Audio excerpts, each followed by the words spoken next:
propus vivenciar a cidade de São Bento do Sapucaí como pequenas comunidades criativas que se reorganizaram no período da pandemia mesmo. Foi um trabalho fantástico.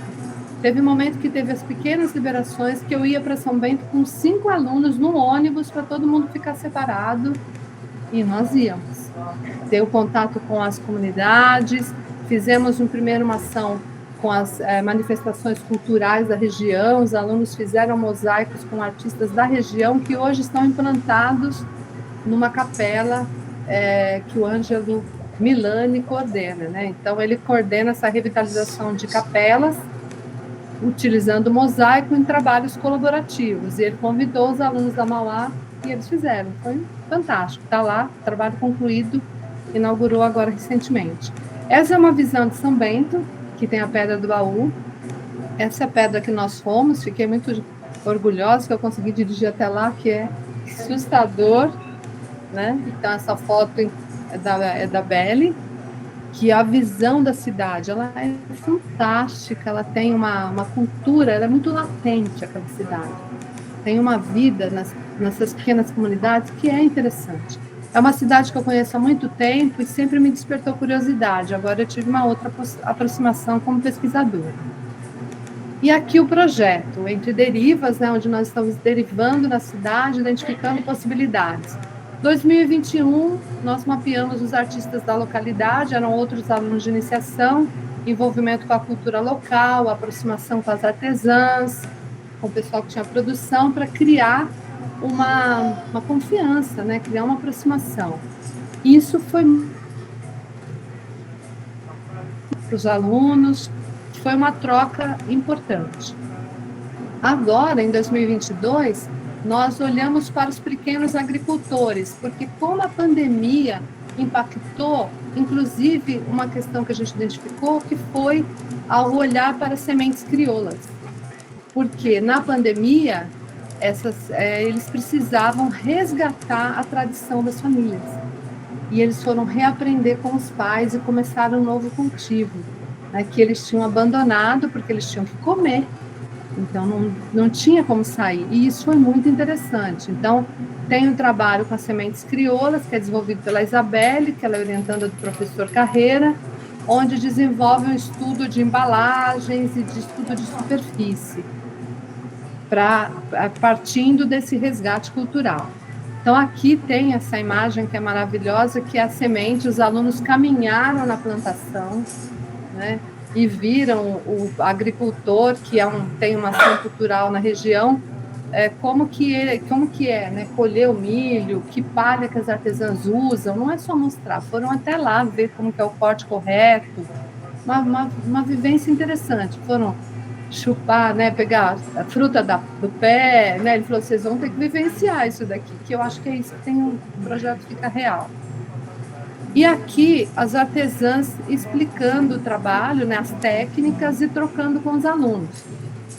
Porque nessa fase, em 2021, eu também entrei com um projeto no PROAC, junto com a Marta Maciero, que é uma ex-aluna e produtora cultural, com recorte para capacitar as alunas. Então, tem 2 projetos caminhando juntos, e eles se entrelaçaram, a Mauá e eles fizeram uma parceria, e daí nós estamos capacitando as mulheres artesãs na questão de redes sociais, para que elas divulguem de uma maneira mais adequada o seu trabalho. E tem, até o Rezende também está, né, no trabalho, ele está fazendo um registro, e ele depois vai fazer nós vamos fazer uma projeção em mapping no final de todo esse projeto. E nós estamos agora com Entre Mulheres Artesã, que é essa parceria, então continua o projeto da Mauá, né, que é a questão das Clara, que está fazendo pigmentos naturais, com essas questões das frutas locais, desenvolvendo uma cartela de cores, a Clara é minha orientanda, e nós estamos fazendo esses cartazes que também são desenvolvidos pelas alunas, que seria a capacitação. Então, o Rezende ou o Andrés vão até lá, enquanto nós damos um treinamento remoto. Então, elas têm apoio, porque nós mandamos o projeto, elas não conseguem se conectar, tem dificuldade. Então, nós enviamos o apoio, e elas são capacitadas fantástico. Elas me colocaram, abriram o Instagram, agora elas me seguem. Então, assim, vamos lá, foi fantástico. E, assim, nós criamos situações para que elas pudessem instalar naquele momento. Então, nós estamos no segundo, né? Fizemos o primeiro encontro presencial com os alunos, e agora tem 2 questões caminhando nesse projeto. Os alunos irão desenvolver luminárias juntos com as artesãs num projeto criativo colaborativo. Então, nós vamos ter 14 luminárias, não sei, estamos no processo. E as artesãs apresentaram cada uma a sua técnica, porque cada artesã tem uma maneira de resolver a técnica. E os alunos agora estão fazendo a estrutura para essas luminárias. Nós temos mais 3 encontros presenciais. E é uma coisa interessante, a gente pega o ônibus, vai até lá, fica o dia todo e volta no mesmo dia. 3 horas de viagem. Mas fazemos. E aqui o primeiro cartaz da capacitação remota, onde elas foram até lá e abriram o seu Instagram, que nem todas tinham. E nós damos o apoio. E vai ter mais 3 palestras sobre marketing digital, né, para que elas apresentem o seu trabalho. Vai ter uma palestra com a Fernanda Duarte sobre vídeo e sobre registro fotográfico, mesmo quem não pode, a importância que elas levem o material para outro fotografar. Então, esse é um dos trabalhos que está sendo desenvolvido no Lab Design.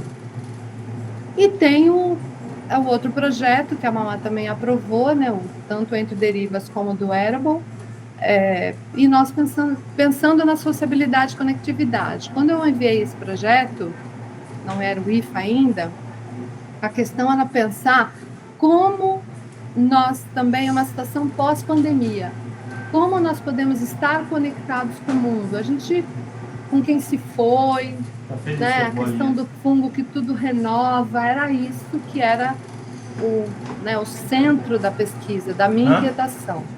E eu encontrei pessoas fantásticas nessa equipe, né? Então chamei, é uma parceria, no caso, tem o Lab Design, tem o Fab Lab, que está aqui o gerente do Fab Lab, que é o Ikeda, tem mais 2 professores, o Everaldo Pereira, o Murilo, que estão no projeto, que é o núcleo duro, né, e criativo, e o Rodrigo Rezende, que é do GIP. Então, nós fizemos uma parceria entre instituições também. Então, desde o início, a gente se encontra quase que semanalmente, né, para falar desse projeto. Então, discussões, já publicamos, antes dele acontecer aqui, né, que hoje ele está acontecendo uma parte, que ele tem mais 2 fases. E isso foi interessante, que trouxe outros professores da Mauá, que inicialmente estavam no projeto, que é a Viviane, que é a professora de materiais, responsável pelo microscópio de varredura e especialista em polímeros, e a Ana Paula Mendonça, que é uma professora de design de moda e modelagem. Também convidamos. E, lógico, o apoio técnico do pessoal do Fab Lab, que está todo mundo conectado com a gente. Então, ele aborda essas questões que eu apresentei para vocês, né? A questão pós-pandemia, percepção do mundo, das coisas, quais as regras de sociabilidade. Eu estava de máscara, tirei a máscara, mas não é só isso, né? A gente quer o toque porque nós somos humanos. Então, como que o Wearable poderia trabalhar essas conexões? Porque por que eu fui no fungo, além de tudo isso, né? Analisar essas relações interpessoais, explorar a biomimética inicialmente, né, com aplicações de superfície, pensar em sua impressão 3D, porque isso sempre foi uma inquietação minha, pela estrutura que a gente tem lá no Instituto Mauá de Tecnologia, para pensar essa estrutura e essa conexão, né, com todos os processos de tecnologia, baseado na natureza, né, a natureza presente nos 2 projetos. Aqui a questão de reconectar com o mundo, né, que está ao redor, os aspectos sensórios, os fenômenos que nos rodeiam, tátil, sonoro. Eu não recuperei meu olfato totalmente, então para mim está tudo mudado. Nós somos mudados, nós nunca mais seremos o mesmo, apesar da gente estar nesse mundo, né, desse multiverso, não sei o que é isso, a gente vive porque temos que viver. Mas aí o IFA vem com essa ideia, né? Então, uma interface, né? Como é que é? Esqueci. Fuji Accessory, que é a questão de um acessório. E como eu estou num laboratório de design, eu queria um acessório, porque eu queria que esse vestir eu pudesse carregar. Então, por isso a ideia da mochila. O IFA tem bolso, ele tem outras versões dele pensando para carregar coisas básicas. É a ideia, né?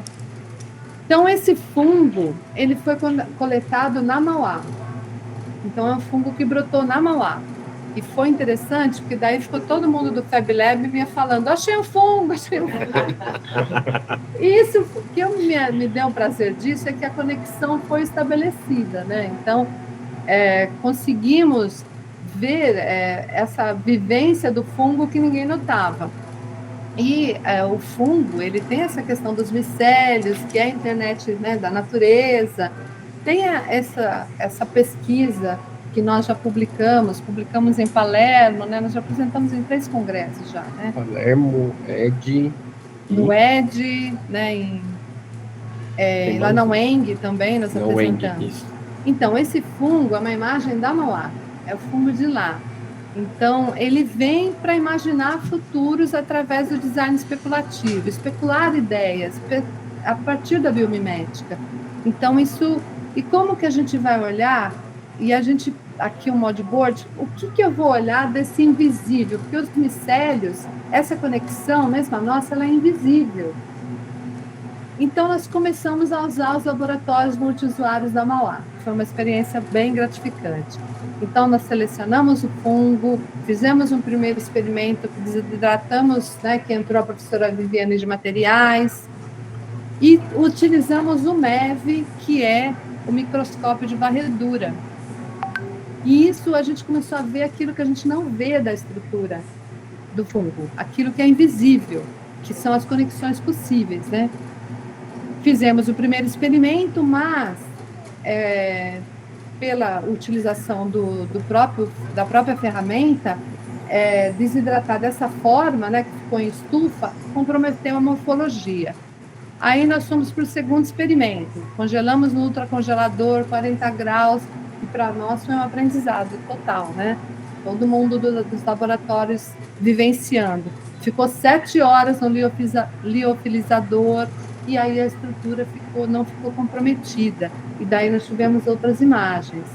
Então, aqui, né, um aumento de 10, 100 mil vezes, aqui um aumento de 2.000 vezes. Aquilo que a gente não vê da estrutura, a gente não consegue perceber, né?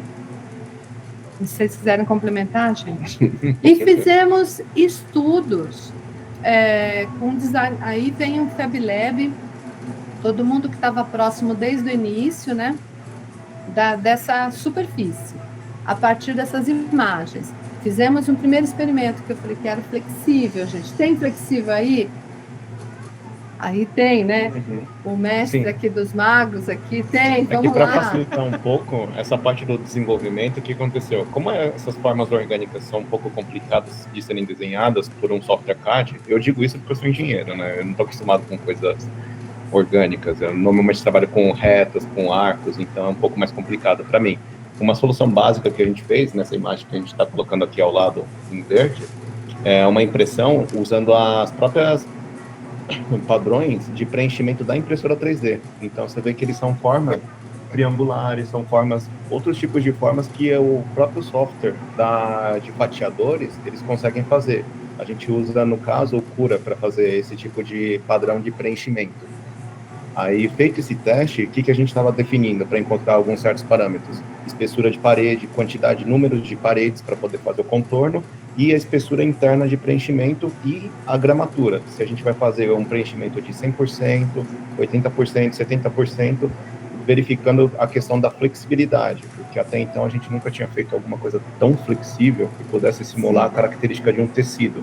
Até então são peças rígidas, sólidas que a gente monta, muitas vezes até com propriedades mecânicas ou altíssimas propriedades mecânicas para aplicações, tanto como aerodesign, que é para fazer modelos de avião para carregar peso, ou peças mecânicas, ou até mesmo ferramentas, no caso. E daí, isso foi interessante pensar como todo mundo tinha vivenciado o cogumelo, então todo mundo conhecia do Fab Lab o projeto desde o início. Então, o fundo tomou conta. E a piada, lógico, vem junto. Né? Sempre, sempre. isso aqui ele fez no Blender, né, o Menegasso? Isso, ele isso. usou o Blender para fazer, e assim, ele foi me mostrando várias texturas, né, a gente foi dialogando até chegar próximo da referência. O Menegasso, que está no FabLab, foi meu aluno, foi meu orientando de TCC e agora é técnico da Mauá.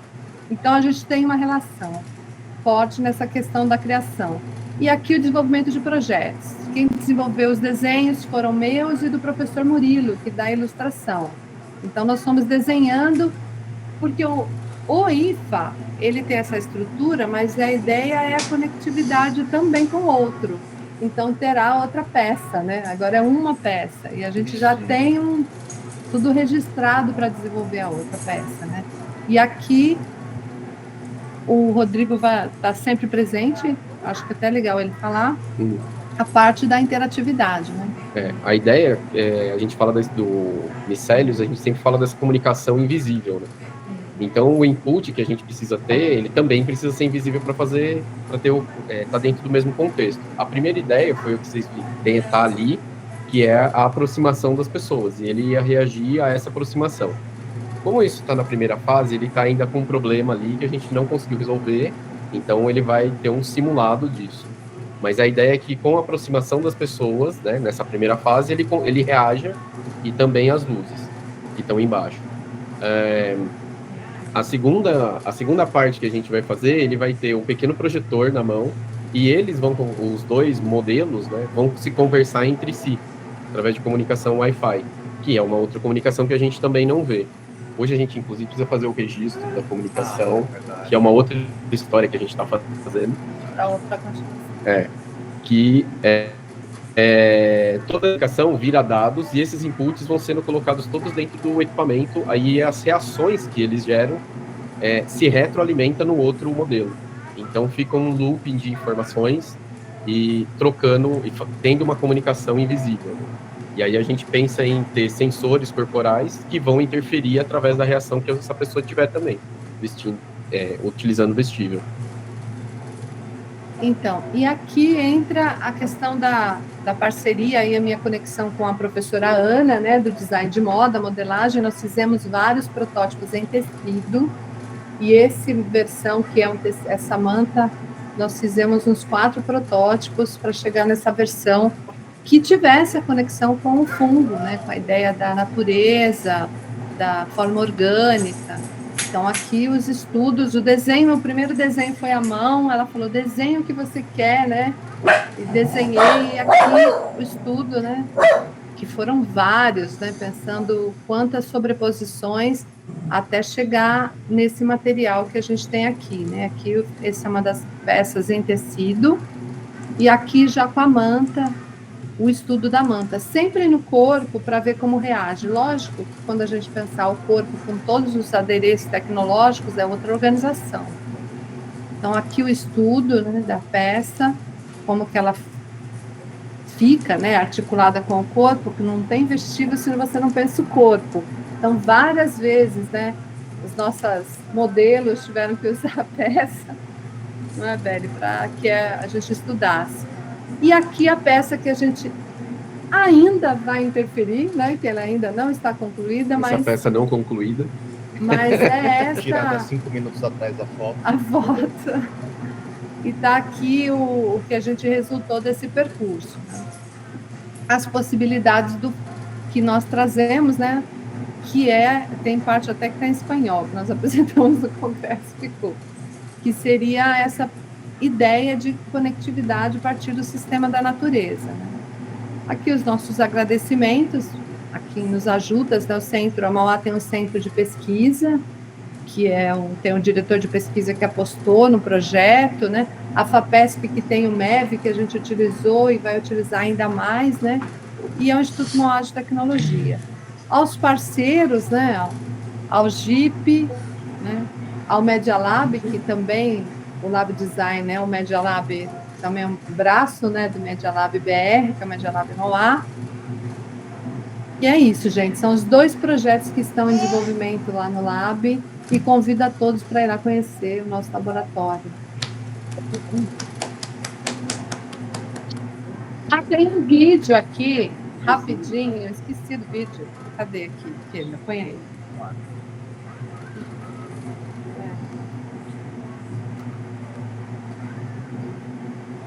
Põe lá na outra tela. Tem som? Põe lá na outra tela. Não tá. Mas tá sem som, porque já era. A caixa tá ligada. Tá conectado aqui.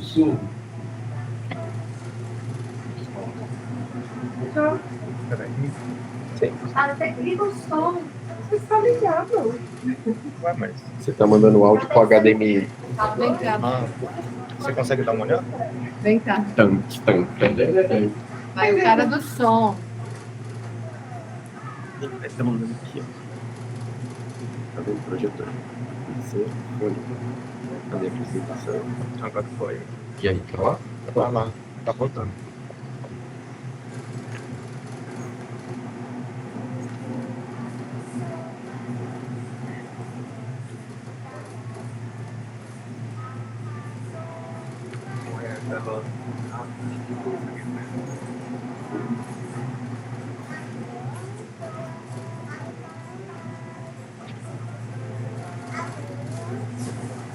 A bola. A bola. Tá com sono não, rapaz?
Acabou, gente.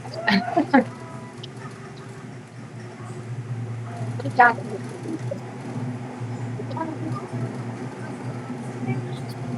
Ela precisa, acho que, do.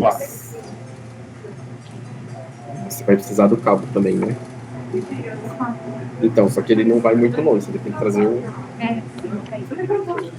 Então tá, já deixa eu ver aqui.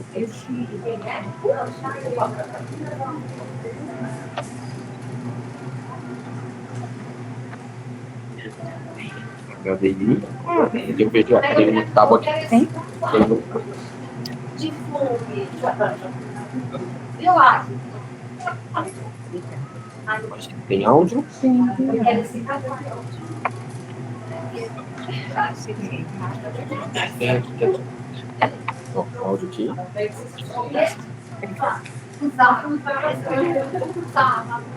Por que não me liberaram pra falar? Podia ter me passado pra falar. Puxa só um pouquinho pra dentro pra. Isso. Aí, ó, agora vê se tá saindo imagem.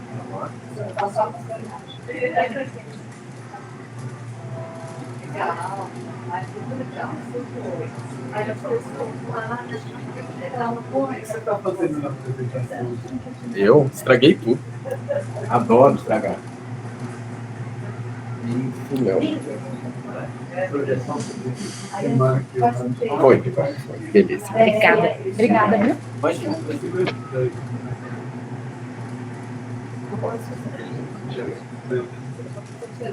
Suzete, como você quiser.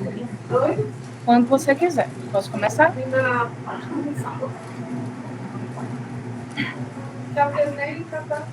Pode deixar.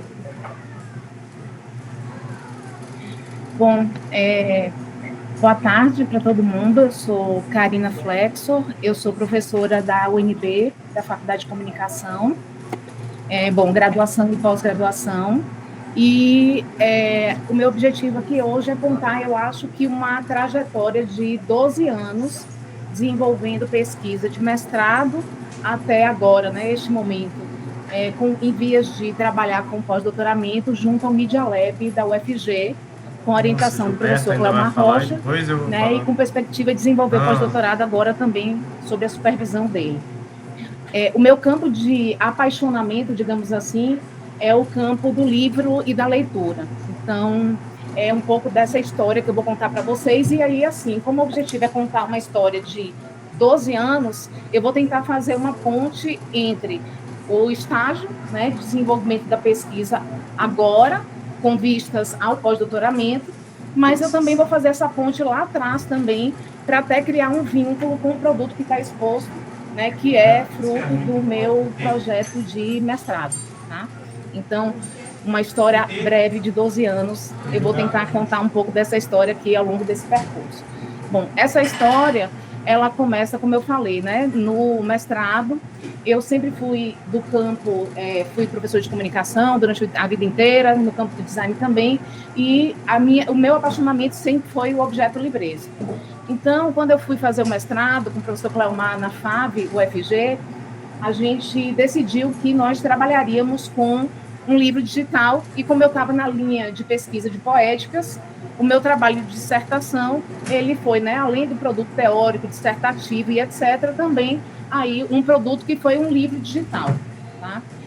Então, esse primeiro projeto que está aí, né, nessa timeline, Raízes, Bibliogênese e o Devir Livro, é o título dessa dissertação, e grosso modo, o que eu queria comentar com vocês é que aí, né, a dissertação que eu fiz, óbvio, né, estou trabalhando com livro, a dissertação não ia ser capa dura, com letras douradas e capa azul, né, foi um livro, de fato, com as imagens que eu trabalhei no produto livresco digital, e deste projeto, para contar essa história, eu acho que eu vou destacar um pontinho.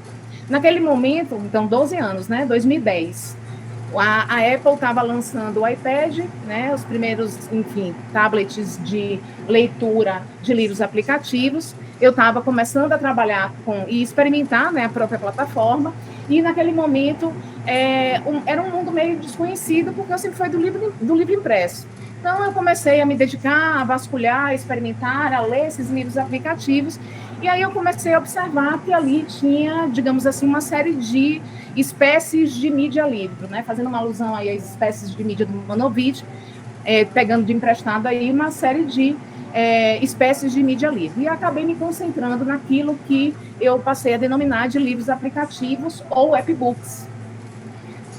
Olhando esses livros, o que estava disponível na ambiência, né, nas lojas virtuais, eu comecei a perceber que eles tinham características muito diferentes. E, como produto da dissertação, eu acabei propondo estágios de desenvolvimento do livro aplicativo. E aí eu reconheci 3 estágios naquele primeiro momento. Um estágio de transposição, e aí rapidamente a ideia de que o livro digital ele estava incorporando aspectos do livro impresso, simulação de textura do papel, marcadores de página, simulação de pop-ups e harlequinages, que são estratégias do livro impresso. Então, a ideia de transposição é isso, né, de reunir todos aqueles aspectos identitários do livro impresso para a ambiência digital, mesmo que eles tivessem assim, uma disfunção em termos de função, né, vamos chamar assim, porque o pop-up não fazia mais sentido ali, né, a simulação de um pop-up ou simulação de papel. O segundo estágio, eu chamei de transfiguração.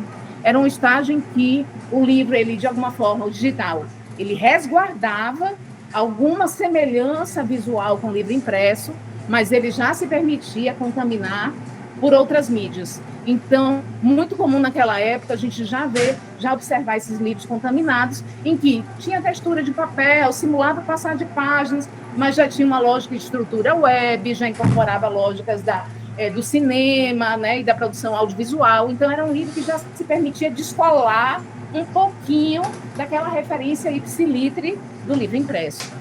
E o terceiro estágio, eu chamei de livro estágio de transdução. Transdução, e aí eu espero que não tenha ninguém aqui da física, né? Licença, meu pai é físico, tá? Conversei muito com ele sobre isso.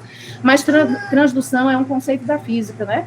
que, grosso modo, vai dizer que a energia ela se transforma, mas ela não deixa de ser energia. Então, foi uma forma de trabalhar com uma metáfora para dizer que o livro digital ele pode se distanciar muito da referência, né, do livro impresso, mas vai permanecer livre, tá? Por uma necessidade humana de fazer registros históricos, culturais e etc. O que é importante sinalizar aqui nesse momento, né? Era um momento de mapeamento do status quo, digamos assim, do livro aplicativo naquele momento, e o produto do mestrado, que foi um livro digital, se propunha a ser um livro em estágio de transdução, ou seja, que pudesse incorporar uma série de pressupostos e práticas da cultura digital naquele momento, mesmo que, do ponto de vista, né, da formalidade, do aspecto formal, ele se distanciasse daquela ideia consolidada historicamente de que livro é o passar de páginas, papel e etc, etc, etc.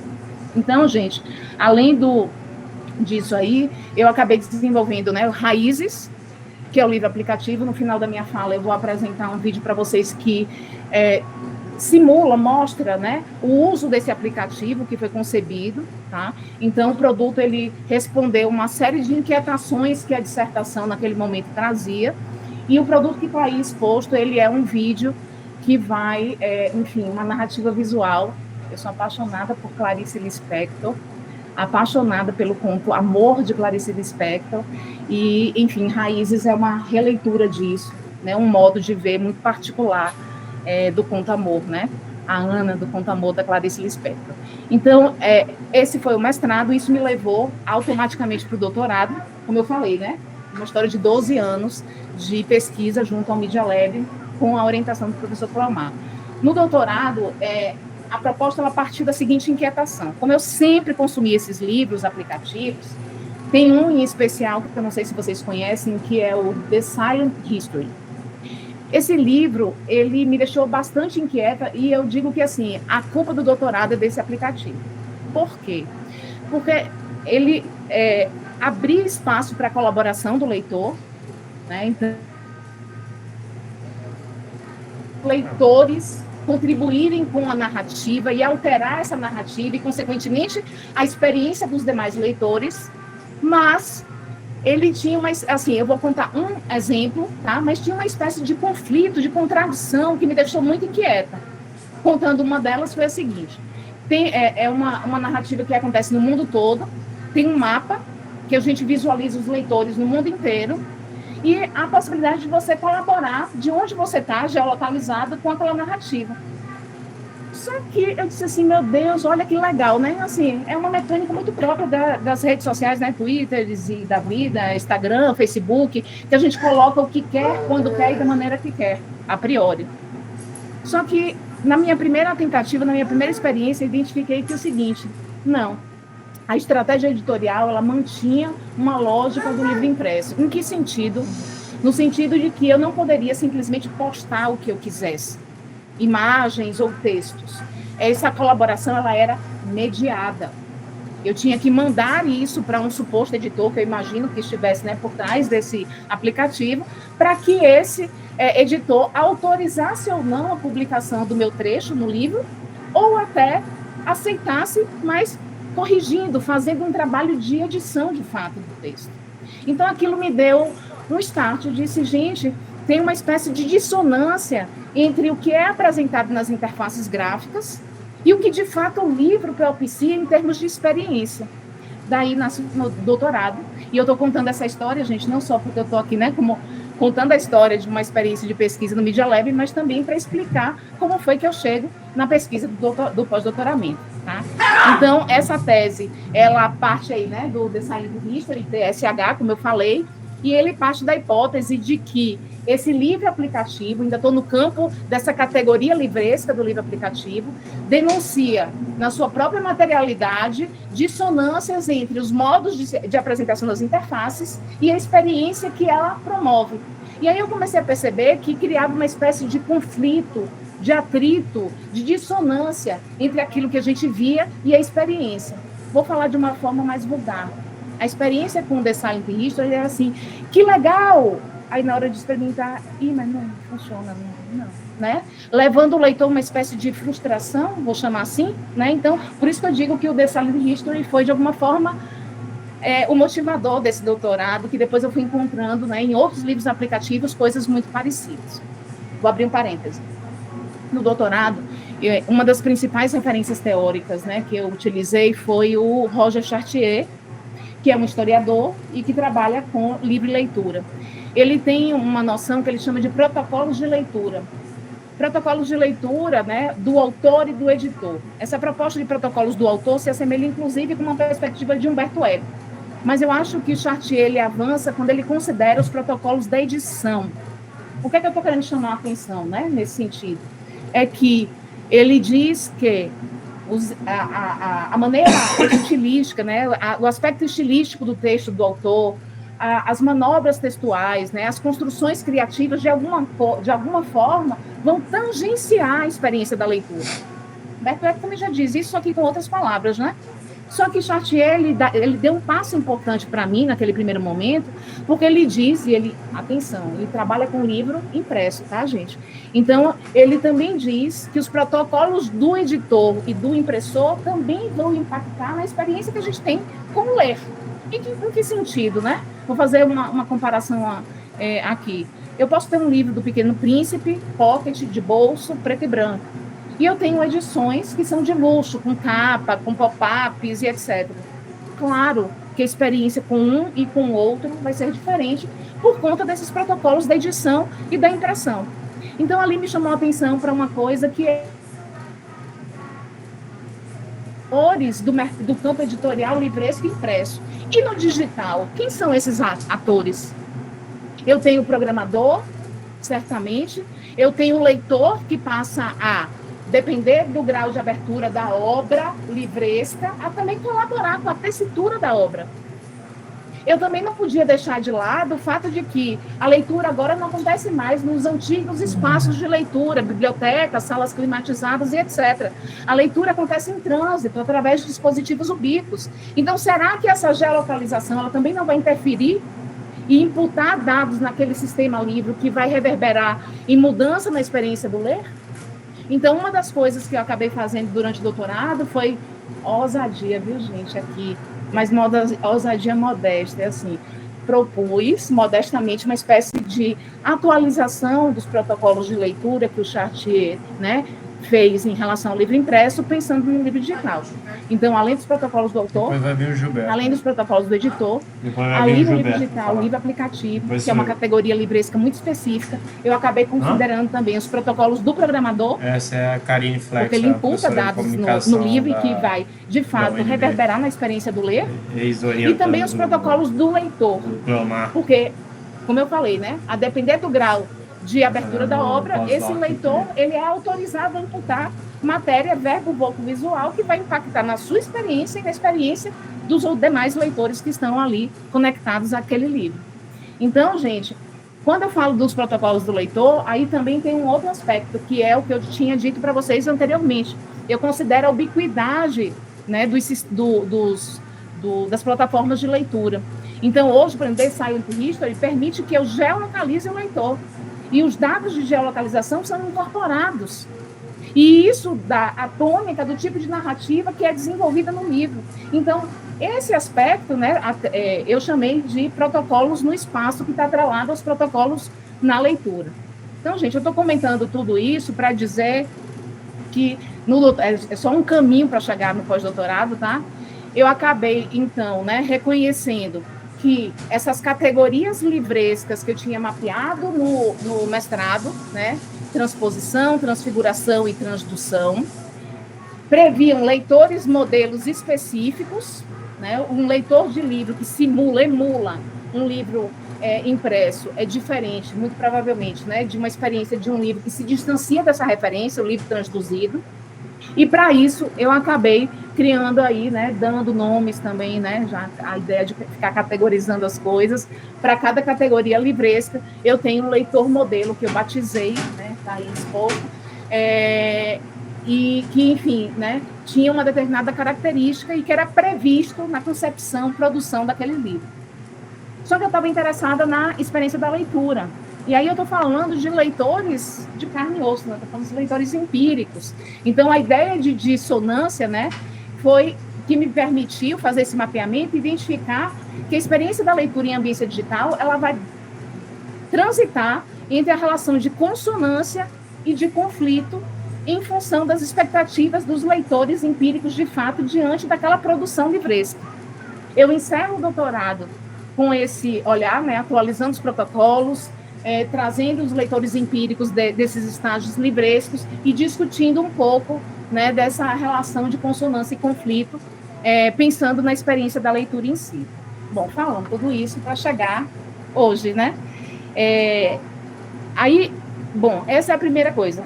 Eu comecei, independente de mestrados, doutorados e pós-doutoramentos, eu reconhecendo que existem aí espécies de mídia livro, né, que a ambiência digital fez nascer, então a gente não tem um modelo único de livro, como no impresso, que historicamente foi se cristalizando. Na ambiência digital eu tenho vários tipos de livros. No mestrado e doutorado eu trabalhei com os livros aplicativos. E no pós-doutoramento, a ideia é trabalhar com uma categoria que eu estou chamando de webbooks, que são livros que acontecem em plataformas digitais abertas, né? Porque o meu interesse, inclusive, é extrair dados, raspagem de dados, da experiência da leitura desses leitores de carne e osso. Você está dando oi para a pessoa ali? Tá? Você nem então, sabe só para a quem é. gente sinalizar aí uma espécie de mudança. Esse é um outro braço, né? Trabalhando um pouco numa taxonomia, digamos assim, que não é só essa, aqui está uma síntese, tem uma miríade muito grande, tentando enxergar quais são esses tipos e essas categorias de livros que a gente encontra na ambiência digital. Bom, aí o pós-doutoramento, vou fazer um parêntese para dizer a vocês o seguinte, ó, eu ainda não estou fazendo pós-doutorado, tá, gente? Então, é uma proposta que nasceu desde o ano passado, conversando com o Cleomar, porque quando a gente termina uma pesquisa, é legal contar uma história da pesquisa, porque a gente vê assim, o resultado de uma pesquisa deixa um bichinho aqui dentro, que leva a gente para, né, e aí o segundo estágio, depois fica outro bichinho, e a gente vai. Então, eu acho que o pós-doutoramento, ele é um bichinho que veio, a inquietação que veio fruto do doutorado e do pós-doutorado, tá? Como esse bichinho ficou, eu parti logo para fazer um pré-projeto e mandar para Cleomar. Claro que ele meteu a mão dele, deu opinião, a gente construiu isso junto e, enfim, o pré-projeto existe, mas a pessoa aqui não está fazendo pós-doutorado ainda e eu, de fato, não sei quando eu vou fazer esse pós-doutorado, porque, gente, vida de universidade, né? Então, 1000 aulas todos os dias. Até porque também, um parêntese, essa não é a pesquisa que eu tenho me dedicado hoje, assim, com mais fervor, né? Eu estou coordenando uma pesquisa de letramento transmídia que envolve várias instituições, inclusive internacionais, e isso tem me demandado muito tempo, então eu acho que eu tenho que avançar com essa pesquisa de letramento transmídia, que é em rede, eu tenho um compromisso com outras pessoas, né? Para depois voltar e desenvolver isso aqui. Mas, enfim, pensando no pós-doutoramento, a ideia que a gente teve, eu digo a gente porque, né, uma coisa dialogada com o Cleomar, eu vou partir também dessa ideia de que há uma espécie de dissonância entre os modos de apresentação do livro e a experiência que esse livro promove, mesmo pensando na categoria webbook, tá? E, nesse sentido, a ideia é não trabalhar mais com foco no leitor modelo, mas ir para o leitor empírico. 3 minutos. Não vou apresentar o vídeo, tá, gente? Mas eu já estou no finalzinho mesmo, Suzete. Eu só não apresento o vídeo, mas, enfim, deixo o site que está lá no site. A ideia é partir para os leitores empíricos e trabalhar com raspagem de dados. Então, a hipótese que eu levantei no doutorado, de que há uma espécie de dissonância, eu quero provar, através de plataformas web, raspar a experiência de leitura. Por exemplo, o Kobo, que é uma plataforma que apresenta livros, arquivos, PDFs e pubs, ele permite que eu extraia uma série de informações.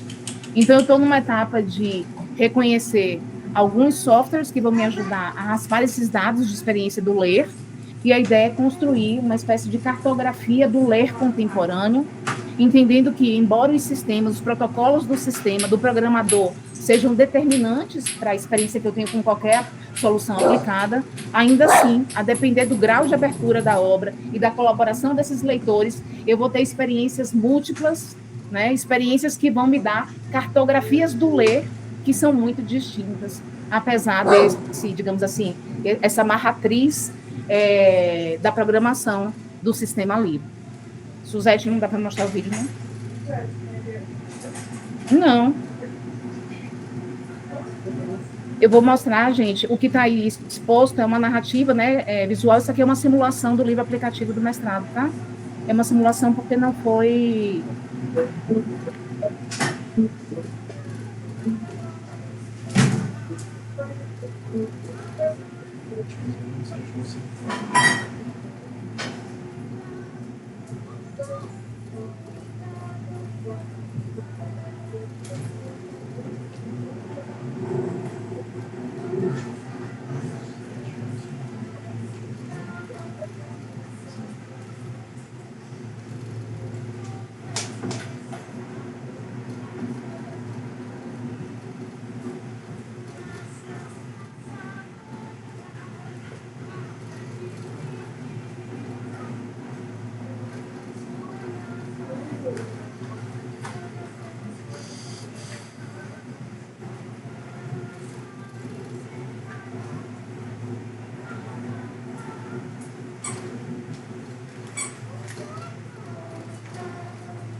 Olha, pô. Assim, assim que tem chance. Tem que deixar a música aí pra gente continuar dançando. Tem lá fora, Gilberto. Tem? Tem. Lá fora tem. Lá tem um outro vídeo. Que é mais ou menos... Pra me ajudar. Que é Deixa esse aqui. Oi. RGB, né? Acho que foi no Cine lá na UFG, não foi isso, Zete? No ano que eu defendi, eu acho. Mas eu acho que o vídeo que você viu não foi esse, foi o que tá lá fora, né? O exposto lá fora, que é a narrativa. Eu acho que nessa... Vendo, né?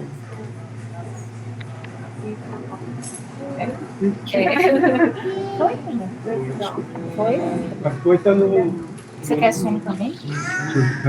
Não, não quero som, não. Obrigado. Por que tá aqui? Que tá entrando essa outra imagem? Hein? Não, mas é que tá... não tá a página aberta aqui. Eu tô com a página aberta. Essa é a minha... Se tiver que inicializar, vai ser... Aqui tá tudo no iCloud. Alguém sabe como que eu tiro essa página daqui para a página outra? Né? Tá vendo que eu tô com a página aberta e tá fundo aqui, ó. O contato não tá bom. Fica com a tua tela de trás. Né? Tá com a tela de trás, tá vendo? Mas tá bem, não, Não, porque você deve estar com dois. Você está com dois monitores em configurações. Não sei. Referência de sistema. Aí monitor. Isso, tá vendo monitor? Tô vendo geral, mesmo arquitetura. Aonde? Telas. Acho que manda. Mostrar, acho que aqui, ajuste de tela. Redimensionando, fazendo. Será? Tela. Aqui, ó, MacBook Pro. Será que é essa?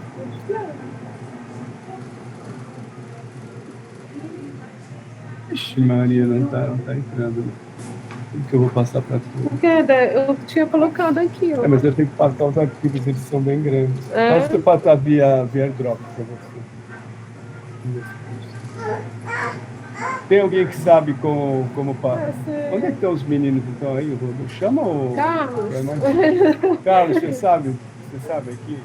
Que aí já... Aí não tem que passar, senão eu vou ter que passar via AirDrop. Fica só, porque Tá vendo? entrando na tela do fundo. Tá entrando... Não é nem do fundo, ele tá com outra dimensão. Lá. Tem tela, duas telas. Vou juntar as duas, né? Não pode mexer nisso. Ei, vai botar a boca na poeira? Funcionando. Aí. Pode ser. Entrou, obrigado. Maravilha, obrigado. Boa! Bom, gente, olha, o que eu vou contar para vocês hoje, em primeiro lugar... Hein? É aqui, ela tem que abaixar. A projeção é aqui. E tem que fazer foco também, ó. Ao contrário, gente. Só se todo mundo quiser deitar no chão, fica olhando para cima. Eu vou fazer o possível. Gente, eu estou fazendo o possível aqui. Vamos lá.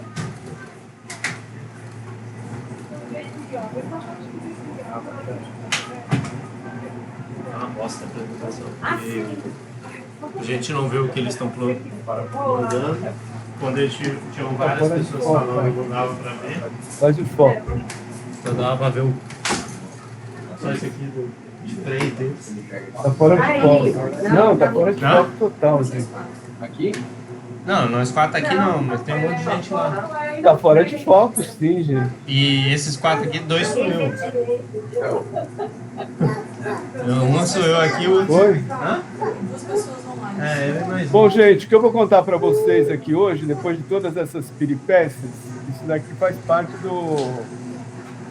dos agradecimentos iniciais a Suzete, Malu e Tânia pelo evento, todo mundo que está aí colaborando. Bom, o que eu estou fazendo hoje, que eles me pediram para falar, né? E as meninas me pediram também que eu falasse um pouquinho sobre os trabalhos que estão aí, então eu vou tentar juntar, porque não vai dar tempo para falar de tudo, né? E que é assim, eu tô com eu recebi o Itaú Cultural em 2020, no meio lá da pandemia, era para ter começado, então eu tive que escolher alguns trabalhos, e aqui não está a imagem que tinha lá, e entre eles, para fazer a atualização e restauro, né? E eu nem sei se a palavra correta é restauro. A Priscila que pode nos ajudar nisso também. E muitas vezes eu acho que não é restauro também, mas eu não estou preocupado com isso tampouco, com o termo que nós estamos utilizando, porque assim, o que eu venho fazendo, então na verdade são nove trabalhos que estão em processo. Tá? Então, nesse processo de recuperação e atualização. Entre eles, vocês já viram, a gente passou pelo Amoreiras aqui, eu não vou falar dele hoje, né, que não cabe.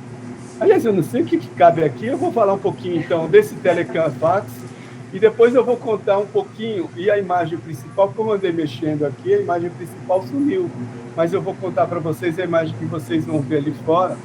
Eu não coloquei aqui porque eu abri um outro arquivo, mas vai ficar por isso mesmo.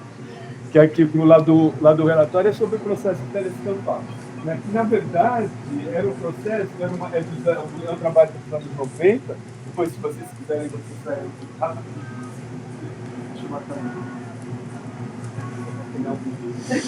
Bom, e o telescopagem era o seguinte, era uma relação entre a televisão, o scanner e o fax. E isso tinha muito a ver com a televisão de valente para dentro.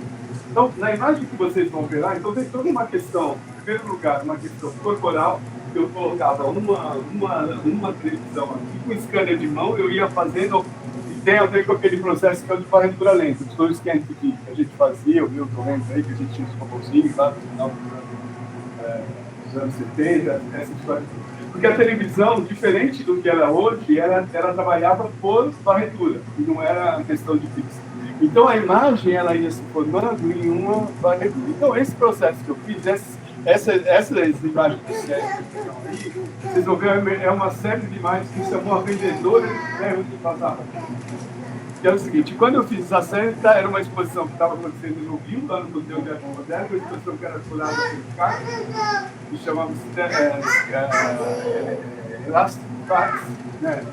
E, então era uma transmissão, era um momento quando eu estava lá na França, o que estava no Rio, ele entrevistou, depois vários mostrou e fez esse. Mas então eu vou fazer esse processo.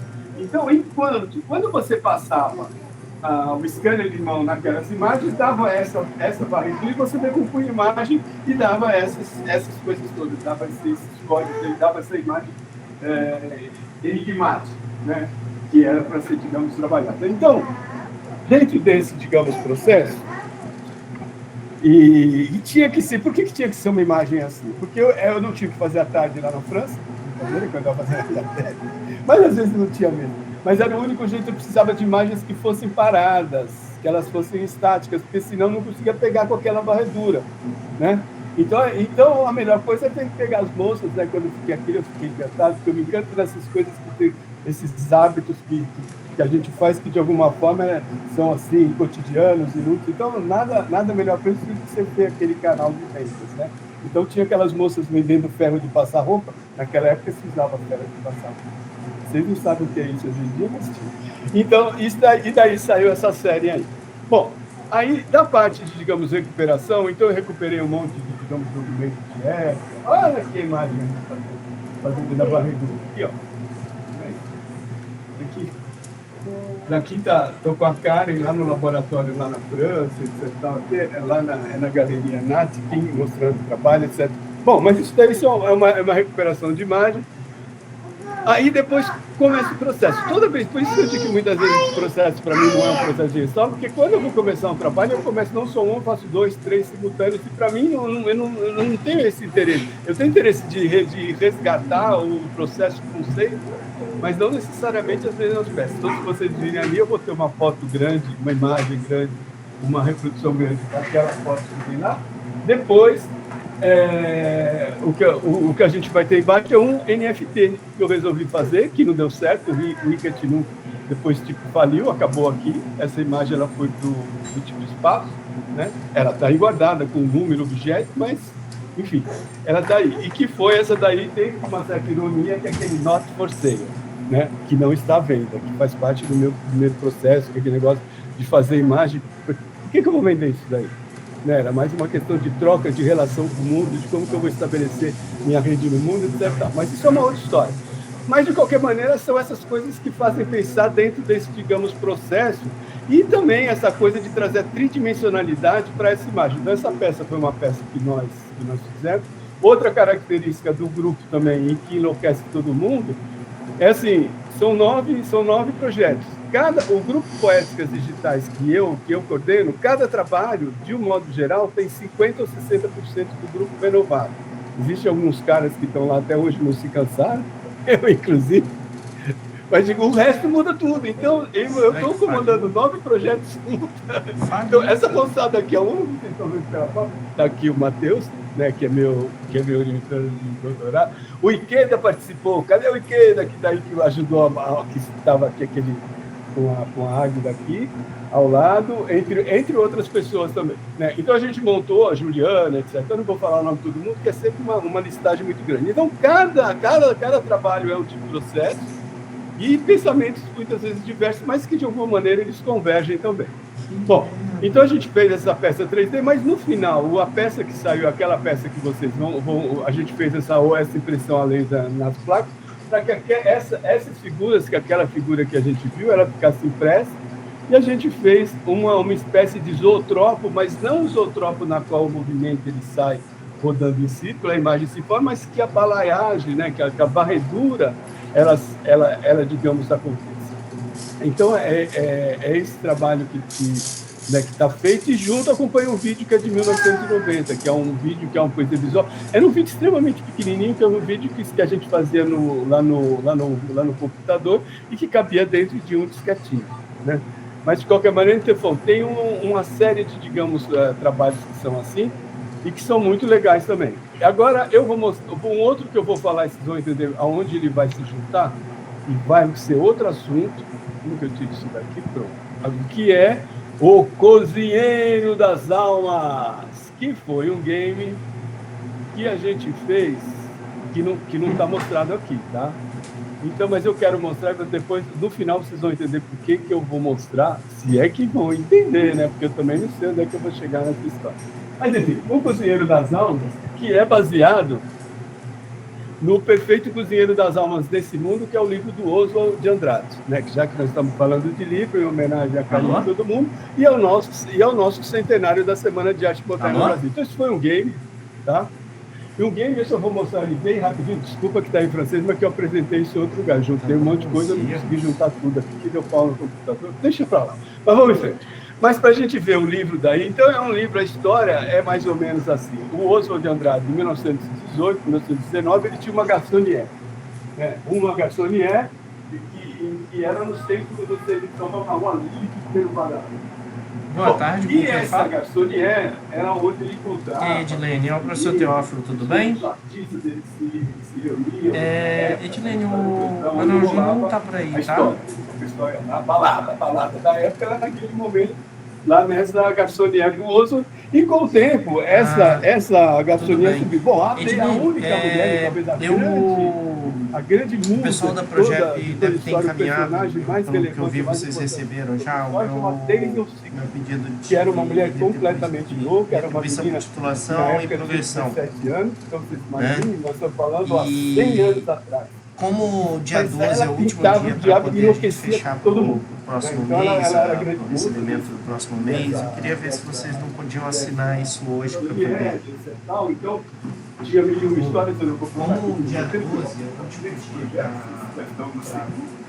Mas o que era bacana, né, assim, tudo isso aqui mexia a época e a Deise engravidou. E quando a Deise engravidou, ninguém sabia quem era o pai. Então o Oswald, que era extremamente ciumento, ficou confesso para tudo, queria saber quem era o pai. E não sabia se era o pai, era ele. E ela não contou. Depois tudo. Aí eles combinaram, ela foi fazer ela fez um parto. No parto ela teve complicações e morreu com os seus 19. Essa garçonnière, que durante uns meses. É a Edilene falando aí, tá, né? E durante esse processo, a Daisy vem a ser a primeira mulher do outro, e ele se casa com ela, e o Daisy se casa com ela e ele. Então, muita história. Então, a história é linda demais. É melhor do que qualquer coisa. A gente resolveu fazer um game com isso.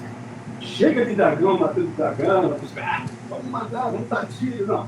E a gente resolveu trazer alguma coisa, né, que fosse de brasileiro, que contasse um pouco dessas nossas histórias.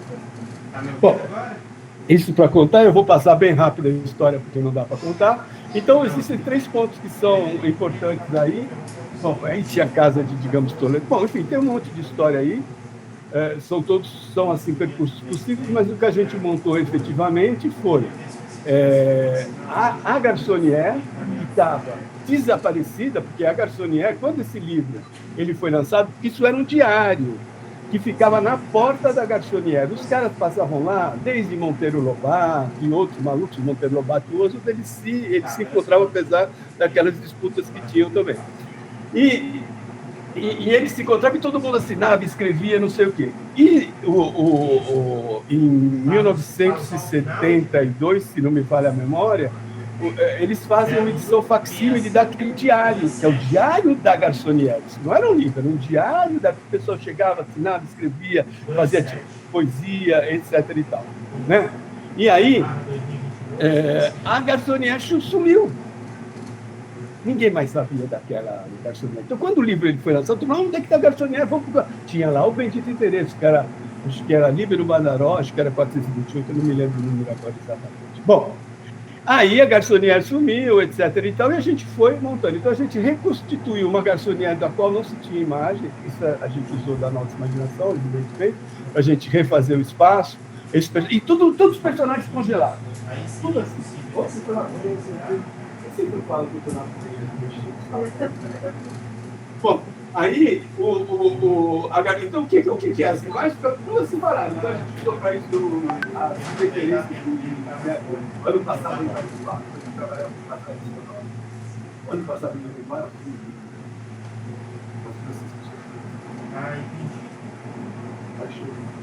Então, o diálogo, tanto faz isso.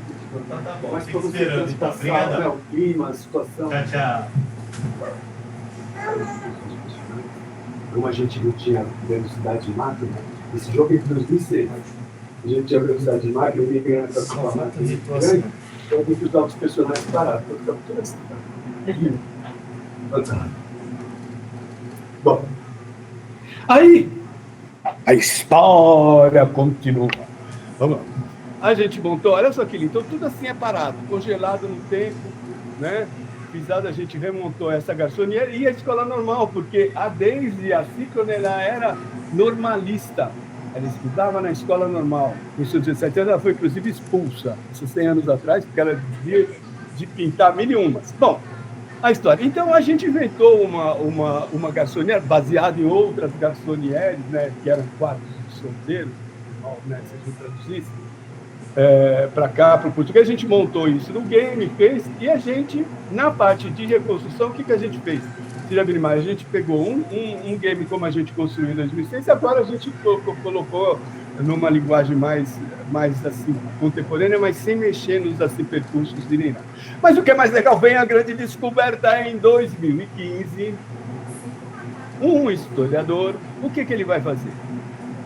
Todo mundo, a garçonnière que se imaginava perdida do Oswald até então, ela é redescoberta.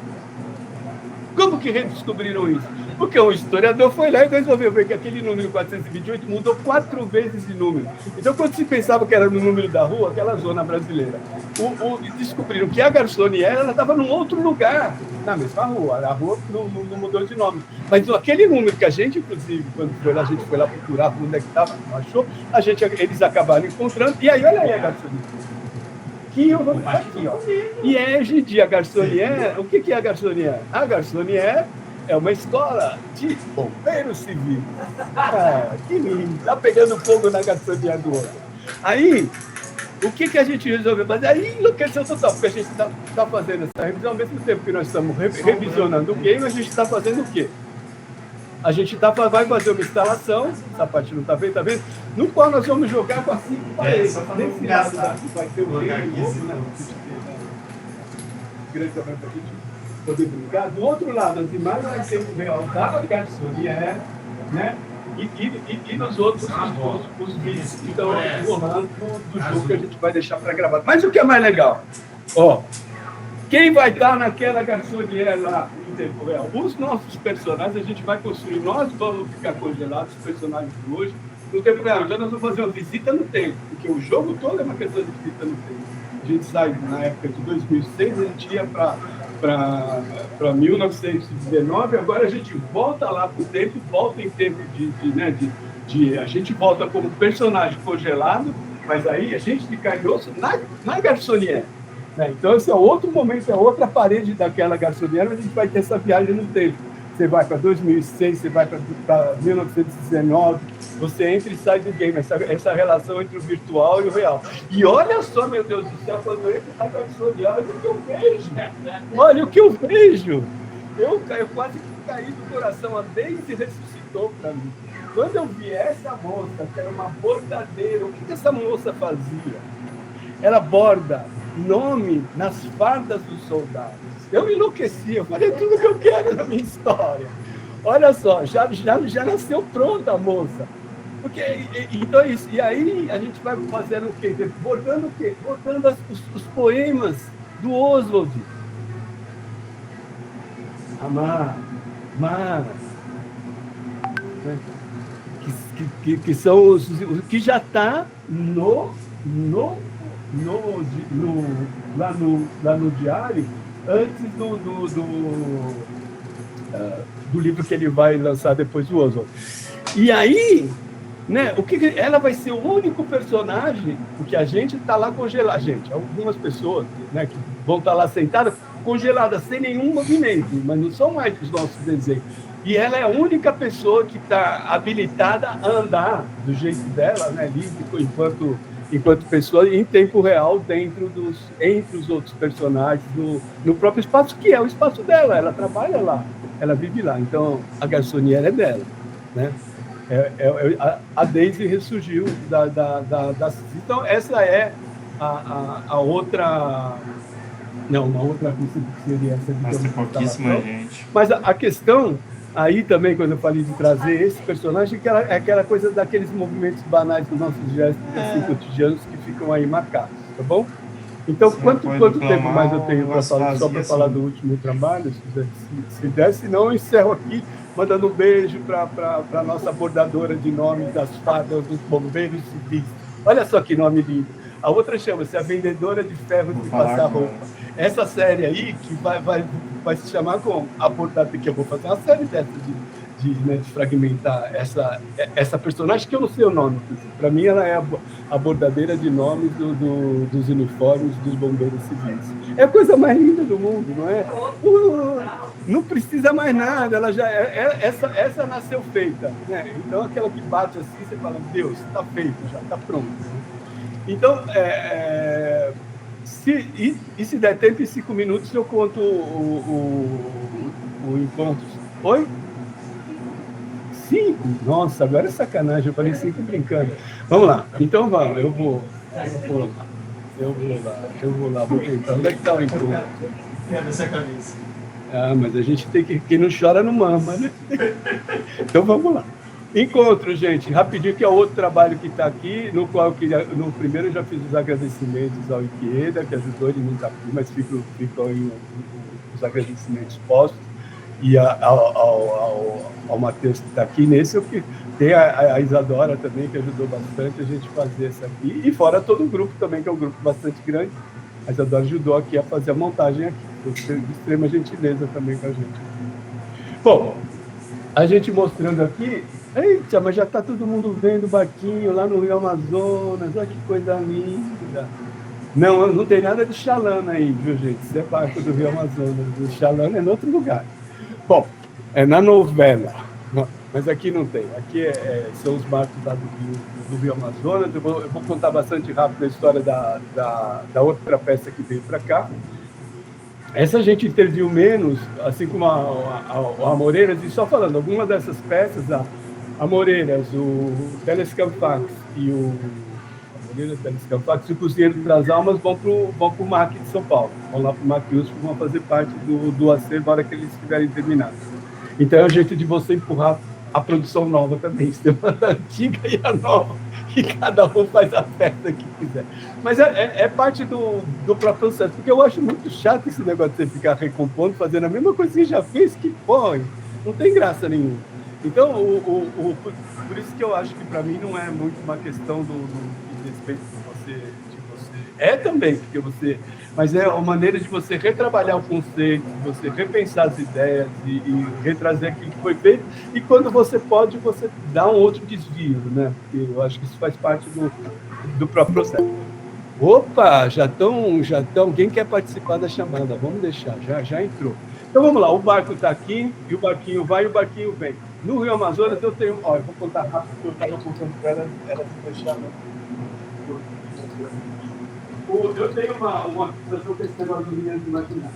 Uma vez eu fui para a linha lá do Equador, eu tenho que aproveitar de meu festival e metade do outro.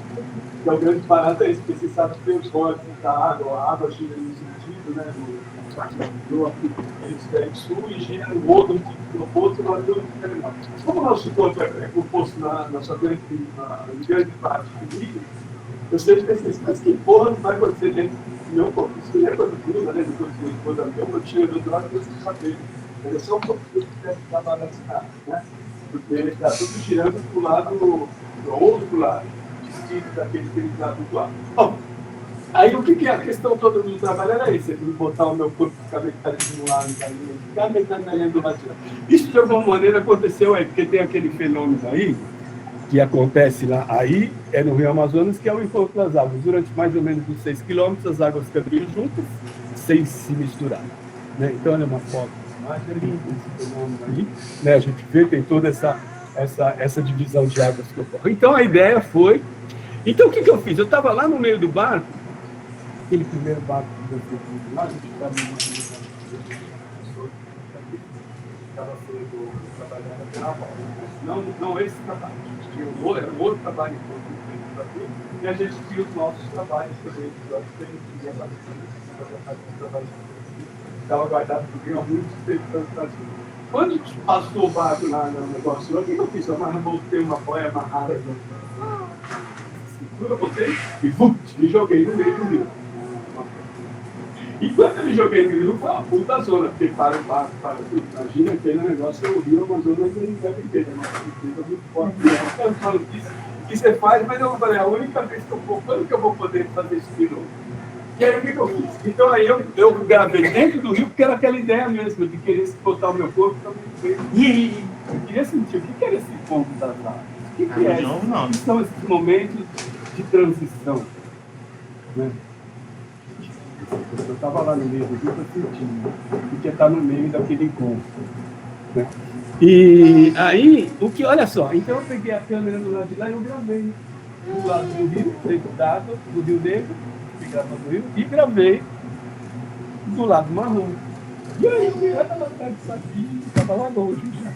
Os caras me puxando para a corda, eu falei, cara, que eu não quero ir embora, me deixe no rio, me deixe no rio. Foi. Maravilha, e aí? Bom, aí isso chama-se corpo. Então, o trabalho chama-se corpo. Então, pegou a palavra corpo de 10 línguas diversas, né? Pegamos as 10 línguas mais faladas do mundo, português, inclusive, é uma delas, né? Polonês não, que eu trabalhei, foi exposto lá na Polônia, eu levei também para... Então, eu botei a palavra aí em homenagem aos nossos amigos poloneses. Bom, e a ideia é o seguinte, de maneira bem rápida, vocês estão vendo aqui esse diagrama, né? Eu prometo que eu vou deles, que assim, um daqueles celulares, ele caminha, né, tem um botãozinho que faz isso lá, e ele caminha para as coisas da própria natureza. Então, ele tem um movimento cíclico, né? Então, ele tem o tempo da própria natureza. Então, não adianta que aquele troço anda rápido, então aquele troço não anda rápido. A natureza tem o ciclo das marés, tem o ciclo da lua, né? Então, a gente vai galinha que não anda ali. Então, não dá para você, como é que esse clima vai muito devagarinho, porque ele vai seguir isso. E o outro, sim, o outro celular, a outra ponta, né, que essa aqui, é conforme as pessoas estão escrevendo a palavra em várias línguas, né, ele vai se movimentando nesse eixo. E nesse eixo, qual que é o grande barato desse eixo? Ele tem uma mola. Então, quando um movimenta, de alguma forma, o outro lado também é acionado.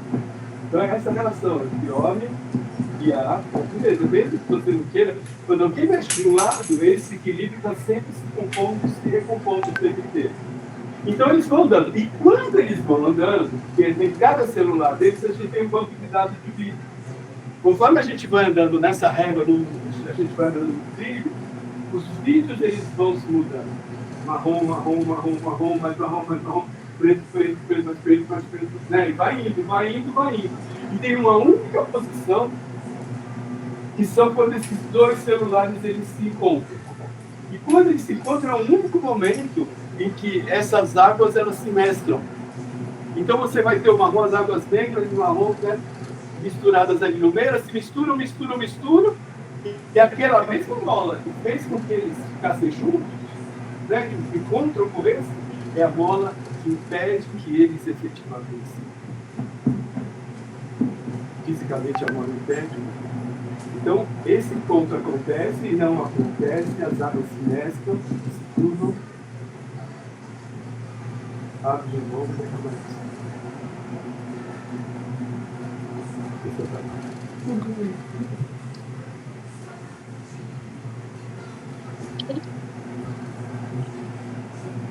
Vamos passar agora para cá.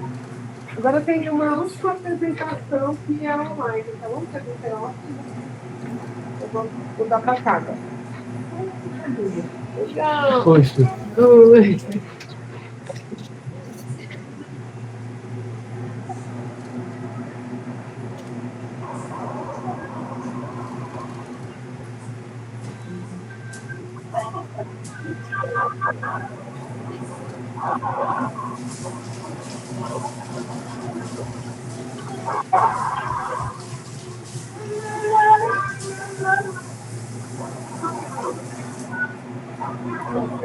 Boa tarde a todos. Só um pouquinho. Eu vou colocar o...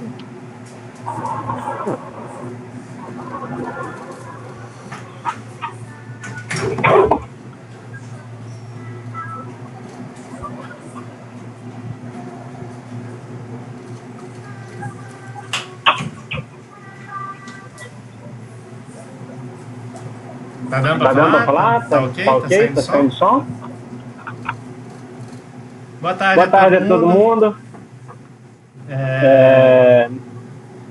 Não consigo ver o rostinho de todo mundo aí, mas espero que estejam todos me vendo bem. Vou falar aqui um pouquinho. Deixa eu fazer o compartilhamento.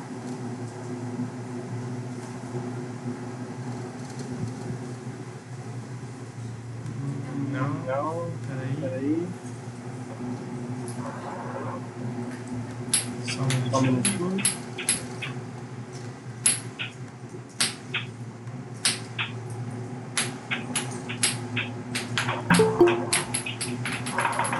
Como é que eu preciso conceder permissão para mim mesmo para poder compartilhar a tela? Peraí.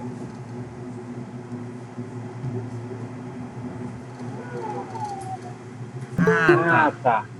Tá certo. Só um minuto, gente.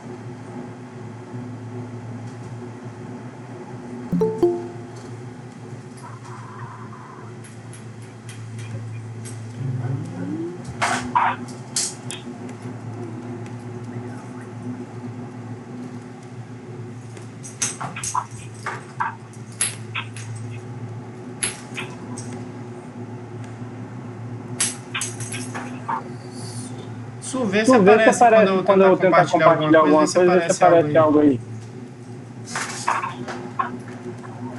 Não. Já sei o que é. Desculpa, gente. Pronto. Agora vai funcionar. Isso. Ótimo.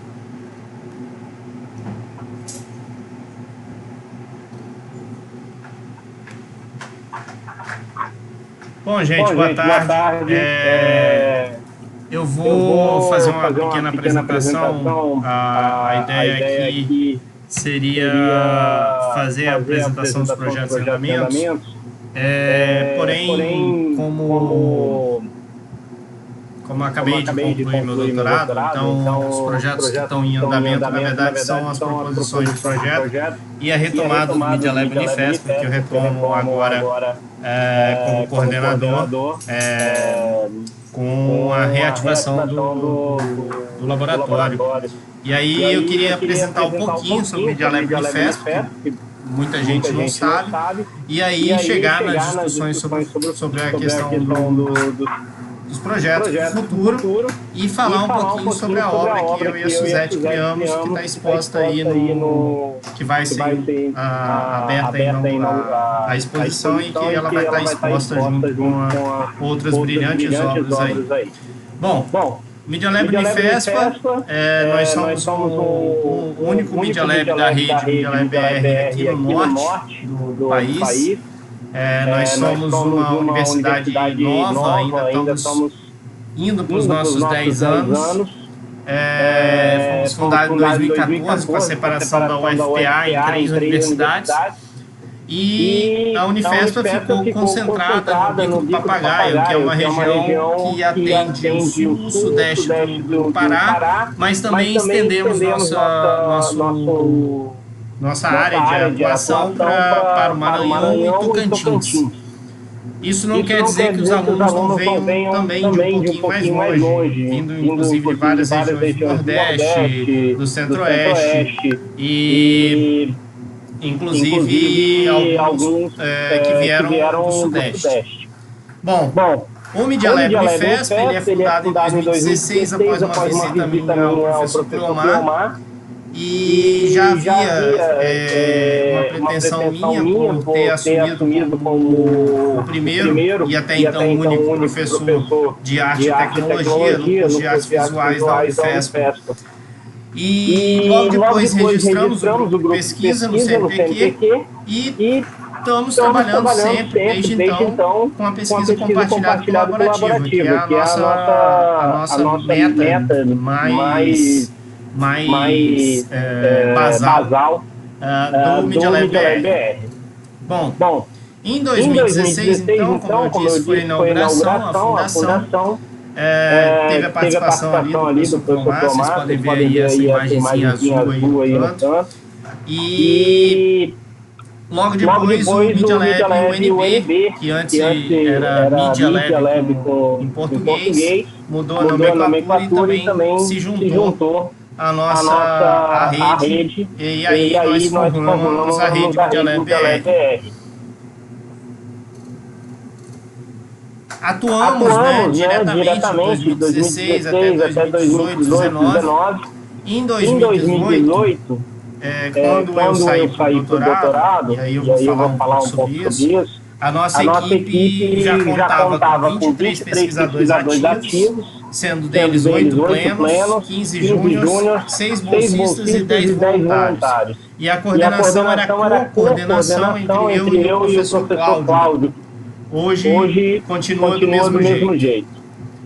Logo depois nós saímos do doutorado e o Cláudio saiu para o doutorado sanduíche e colocou um hiato na produção do Media Lab Unifesp. E aí entramos numa suspensão de atividades. Aqui tem algumas imagens, a participação nossa no CIM em 2018, a participação no ARTE, né? Nesse mesmo local onde vocês estão hoje. Também foi uma das últimas atividades nossas no museu, antes da pandemia. E aí vamos começar a retomada agora em 2021, 2022. Primeiramente, eu gostaria de mostrar para vocês que agora nós vamos ter um novo laboratório, né? Então, esse é o prédio novo, sendo construído pela universidade para abrigar o ateliê de arte, todos os ateliês de arte. E a nossa sala aí, pequenininha, ainda sem os computadores, tudo bonitinho, esperando a entrega do prédio, que seria inicialmente para julho, depois passou para agosto, agora já passou para setembro, e vamos ver se vai sair agora no setembro. Bom, com a retomada do Media Lab Unifesp, nós resolvemos, ao invés de buscar aquele tamanho que nós tínhamos inicialmente, nós resolvemos dar uma parada e desenhar os projetos com bastante calma e com bastante sincronia com os projetos que nós executamos no nosso doutorado. Então, o professor Cláudio ficou com uma linha de pesquisa chamada Atenção Visual e Sistemas Inteligentes, e eu passei a trabalhar em cima de uma linha chamada Poética de Mídias Instáveis. Mídias instáveis é um conceito trazido pelo V2 Lab da Holanda, e dentro dos conceitos de terminologia para o que a gente trabalha, esse foi o que, para mim, melhor descreveu o que nós estamos focados na nossa pesquisa artística e na nossa pesquisa teórica. Bom, desse trabalho todo, inicialmente eu vou falar principalmente do resultado do meu doutorado, e isso vai dar prosseguimento às pesquisas dentro do Media Lab Unifesp. Então, no meu doutorado, a tese acaba por criar um protocolo de conservação de obras computacionais. Um protocolo de conservação estético de obras computacionais. Esse protocolo foi nominado de C7 Art, por ter vários níveis, né, de atuação. São 7 níveis de atuação. E agora, nesse processo, eu não vou falar sobre o protocolo, que eu já falei inúmeras vezes, mas a fase em que estamos está numa fase de maturação desse protocolo. Vou testar ele iremos testar ele com outras expressões artísticas, continuaremos testando com as obras computacionais e iremos refiná-lo para chegar numa forma de expor e contribuir e compartilhar isso para que haja uma contribuição externa também. E liberar o uso para quem quiser utilizar, estiver interessado. Bom, dentro das obras foi aplicado inicialmente foi aplicado o protocolo na obra Future Voices, né, que é uma obra de áudio generativo. Ela está, eu não sei, Suzete, eu não sei se conseguiu colocá-la para exposição, mas ela teoricamente estaria na exposição também. Ela é uma obra criada por um coletivo de professores e alunos da Universidade de Berlim. Desculpa, Suzete, pode falar.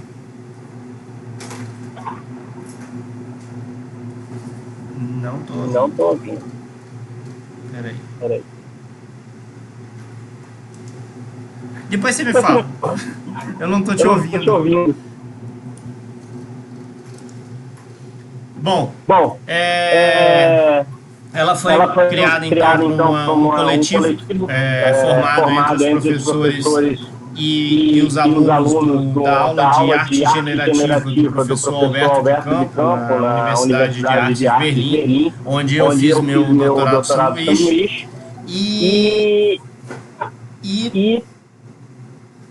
E ele é uma contribuição, ele funciona com contribuições de pessoas de todas as partes do globo, em que elas podem falar nas próprias línguas sobre o que elas consideram para o futuro, quais são as expectativas, medos, angústias, né? E isso é moldado em algumas composições sonoras que são passadas de maneira generativa, onde vão mudando essas contribuições dentro dessas composições. E a contribuição, inclusive, eu faço aqui um adendo para que vocês se sintam convidados a fazer a contribuição. É só acessar o site futurevoices.radio, ou depois eu posso passar o link também com mais calma. A outra obra que foi usada para o protocolo foi a Evo Circuit, que também foi criada dentro do Media Lab UNB. E aí eu quero agradecer a todos que compartilharam essa visão, principalmente o Praládio, o Arthur e a Lorena, que atuaram ali na confecção da obra. E aí eu chego no reflorestamento. Reflorestamento é essa primeira obra que eu crio após o doutorado, junto com a professora Suzete.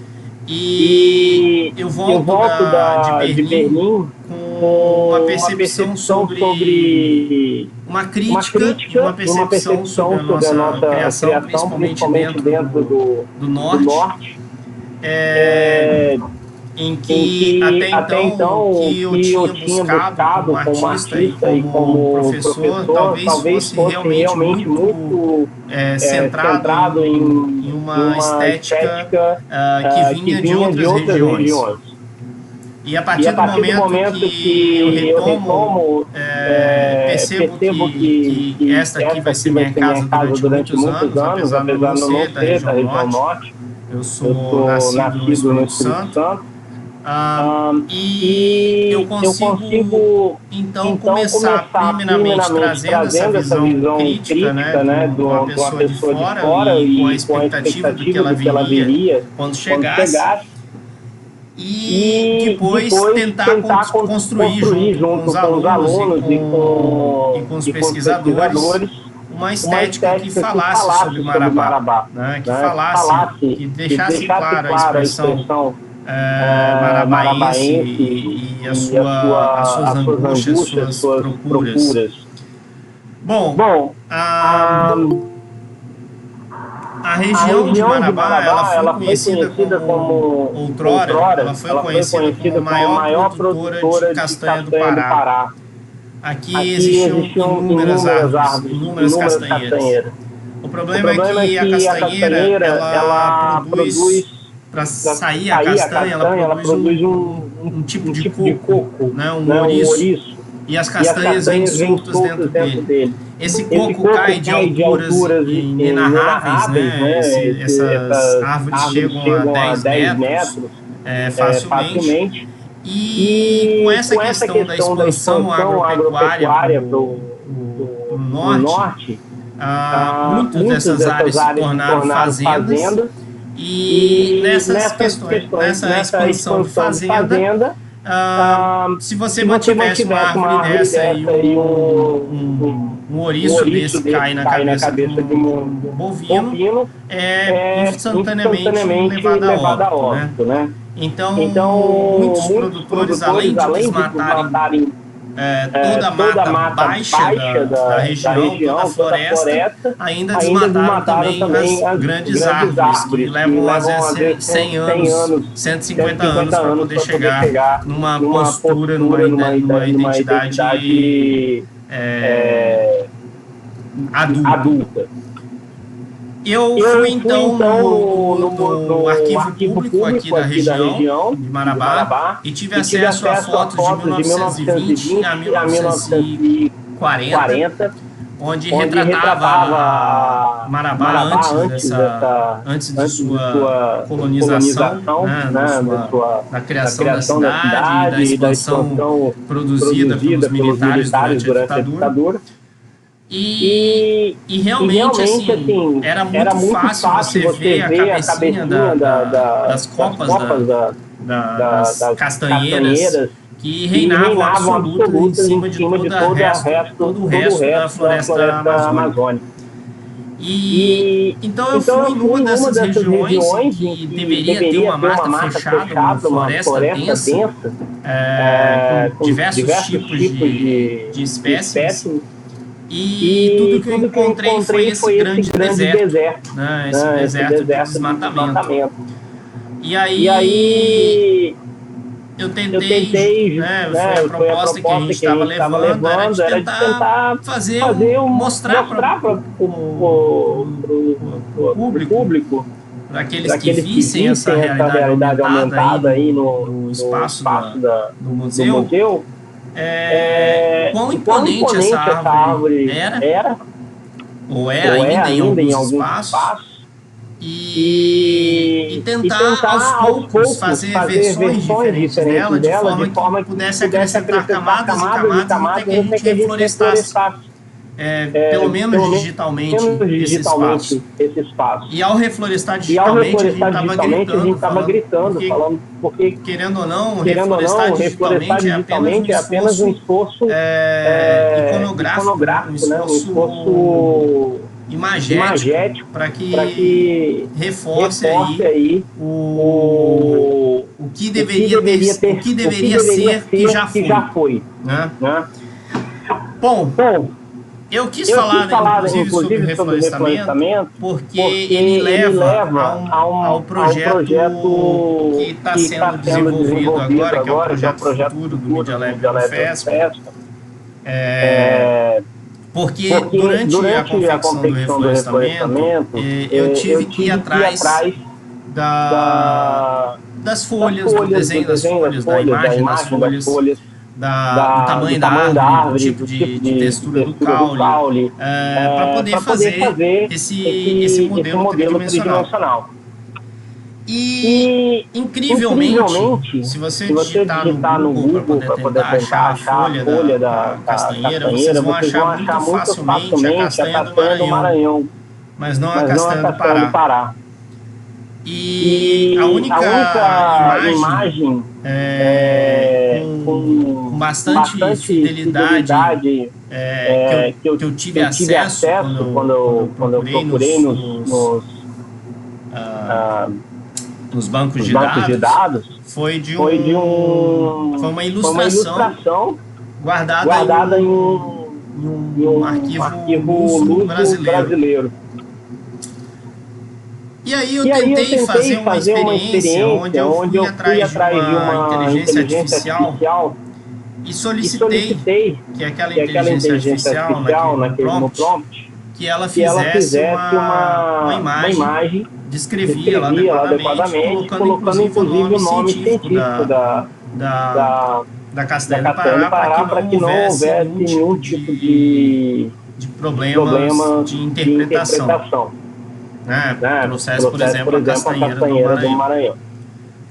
E o resultado foi cômico. A inteligência artificial me trouxe praticamente como se fosse aqueles pequenos vasinhos de planta que tem em casa, aquelas plantinhas que você compra por R$5, né? Ou seja, havia uma diferença talvez muito gritante no repertório, e essa diferença não estava sendo respeitada, talvez até mesmo porque o repertório dessas inteligências são concentrados em outras culturas, né?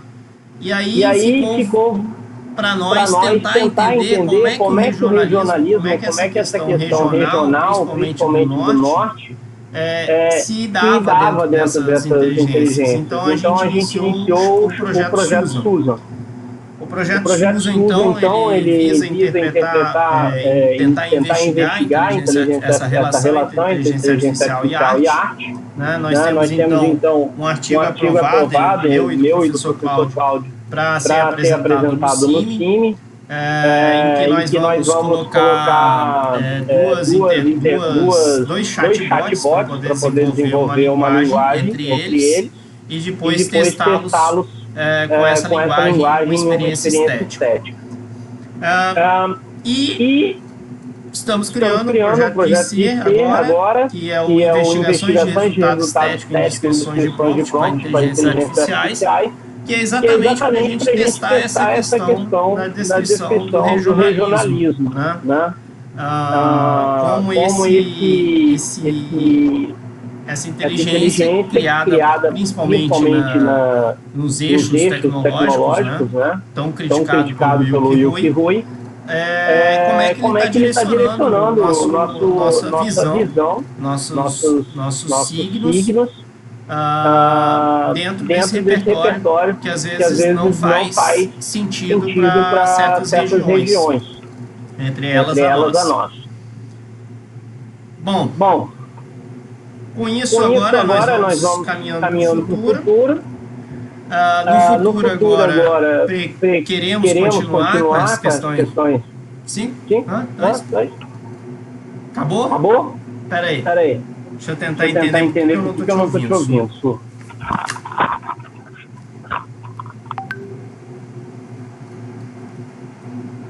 Fala, Su.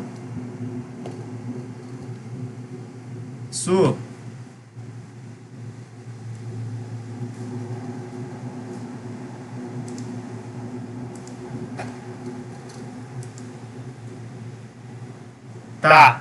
Mas tá me ouvindo direitinho? Tá bom. Vou só terminar aqui, então. Então, voltando. É a última parte. Bom, com isso nós estamos terminando de fazer a parte de parcerias e internacionalização do laboratório. Inclusive aproveitando esses espaços criados tanto pela minha vivência quanto do professor Cláudio. além da participação do Media Lab BR, que está se estendendo para a América Latina, queremos retomar a oferta de cursos de especialização e extensão aqui dentro da Unifesp, e nós vamos trabalhar com a elaboração de um planejamento estratégico para os próximos 10 anos do laboratório, levando em consideração o que queremos, não o que será, né, caso, inclusive, a situação estatal não mude, né? Bom, era isso que eu tinha para trazer. Obrigado pelo tempo.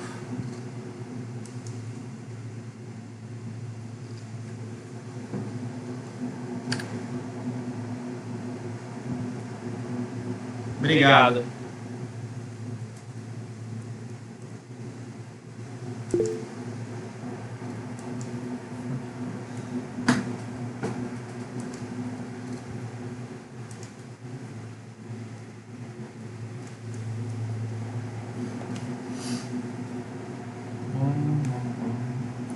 Eu só não sei por que não está saindo a gravação. Parou o som.